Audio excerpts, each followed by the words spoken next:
வணக்கம் ஃப்ரெண்ட்ஸ். விவசாயிகளுக்கு அல்வா கொடுத்த அரசாங்கம் இப்போது தமிழ்நாட்டில் ஒட்டுமொத்த மக்கள் மத்தியிலும் விவாதத்தை கிளப்பியிருக்க இந்த விசித்திரமான போராட்டம். முழுமையான பயிர்க்கடனை தள்ளுபடி செய்வோம்னு கொடுத்த வாக்குறுதியை நம்பி தமிழ்நாட்டு விவசாயிகள் காத்துக்கிட்டு இருந்தாங்க. ஆனால் இப்போ அறிவிக்கப்பட்ட அரைகுறையான தள்ளுபடியால் கடுப்பான விவசாயிகள் நாமக்கல், நாகப்பட்டினம் பல மாவட்டங்களில் கூட்டுறவு வங்கிகள் முன்னாடி மண்டியிட்டும் கையில் அல்வா ஏந்தியும் அதிரடி போராட்டத்தில் இறங்கியிருக்கிறாங்க. தேர்தல் சமயத்தில் வாக்குறுதி கேட்டு வந்தப்போ கொடுத்த வாக்குறுதியை நிறைவேற்றாமல் விவசாயிகளுக்கு இப்போ அல்வா கொடுத்து ஏமாற்றிட்டாங்க.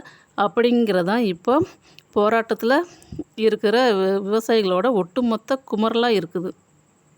விவசாயிகள் கடன்களை முழுமையாக தள்ளுபடி செய்யணும் வற்புறுத்துகிற விவசாயிகளோட இந்த நியாயமான கோரிக்கையை பற்றி நீங்கள் என்ன நினைக்கிறீங்க?